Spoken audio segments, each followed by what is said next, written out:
السلام علیکم ورحمۃ اللہ وبرکاتہ۔ قربانی کے مسائل میں قربانی کے جانور کے متعلق کہ ان کی عمر کتنی ہونی چاہیے، اس میں بہت دیہاتوں وغیرہ میں جہاں کم علمی کی بنیاد پر لوگ غفلت کر بیٹھتے ہیں، ان کے لیے یہ بہت اہم ہے کہ اونٹ اگر ہے تو اس کی عمر 5 سال ہے، اگر گائے وغیرہ ہے تو اس کی عمر 2 سال ہے، اگر بکری ہے تو اس کی عمر 1 سال ہے۔ اس سے کم عمر کے اگر جانور قربان کرتے ہیں تو پھر وہ جائز نہیں ہے، اور اگر اس سے زیادہ عمر ہو تو پھر افضل ہے۔ ہاں، اگر دمبا یا بھیڑ کا 6 ماہ کا بچہ ہو اور اتنا بڑا ہو کہ دور سے دیکھنے پر وہ سال بھر کا معلوم ہوتا ہو تو پھر اس کی قربانی جائز ہے، کر سکتے ہیں۔ اور اگر افضلیت کی بات کریں تو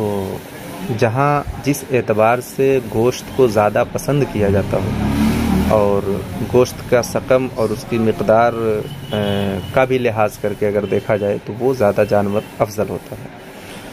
اور قربانی کے جانور کے عیب میں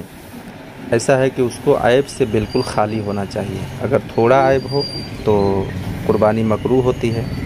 اور اگر زیادہ عیب ہو تو پھر قربانی ہوتی ہی نہیں ہے۔ جیسے پیدائشی سینگ نہ ہو تو پھر اس کی قربانی جائز ہے، اور اگر سینگ تھے مگر ٹوٹ گئے تو اس میں بھی یہ دیکھنا ضروری ہے کہ کتنے ٹوٹے۔ اگر جڑ سے وہ سینگ ٹوٹ گیا ہے تو پھر قربانی اس کی ناجائز ہے، اور اگر جڑ تک نہیں بلکہ تھوڑا لڑنے وڑنے میں ٹوٹ جاتا ہے تو اگر اس طرح سے تھوڑا ٹوٹا ہے تو پھر اس کی قربانی جائز ہے۔ اور اگر بوڑھا ہو، بچہ دینے کے قابل نہ ہو تو پھر کوئی بات نہیں، اس کی قربانی ہو سکتی ہے۔ ایسے ہی دانت کا مسئلہ بہت آتا ہے کہ دانت اس کے نہیں نکلے، ٹوٹے، تو دانت کا مسئلہ جو ہے وہ یہ ہے، اس میں غور کرنا یہ ضروری ہے کہ دانت اگر ایسے ہوں کہ وہ چارہ نہ کھا پاتا ہو، چبا نہ پاتا ہو تو اس کی قربانی ناجائز ہے، اور اگر وہ کھا لیتا ہے تو پھر دانت سے کوئی فرق نہیں پڑتا، دانت کتنے ہیں کتنے نہیں ہیں، کتنے نکلے کتنے ٹوٹے، اگر اچھے سے وہ چارہ چبا لیتا ہے تو پھر اس کی قربانی جائز ہے۔ اور ایسے ہی جانور کے تھن کے متعلق ہے، اگر اس کے تھن کاٹ لیے گئے ہوں یا سوکھے ہوئے ہوں تو پھر اس میں بھی یہ لحاظ کرنا اور غور کرنا ضروری ہے کہ اگر 2 تھن والا جانور ہے جیسے بکری وغیرہ تو پھر اس کا 1 تھن اگر کٹا ہوا ہے یا خشک ہے تو پھر اس کی قربانی ناجائز ہے، کیونکہ آدھا ہو گیا،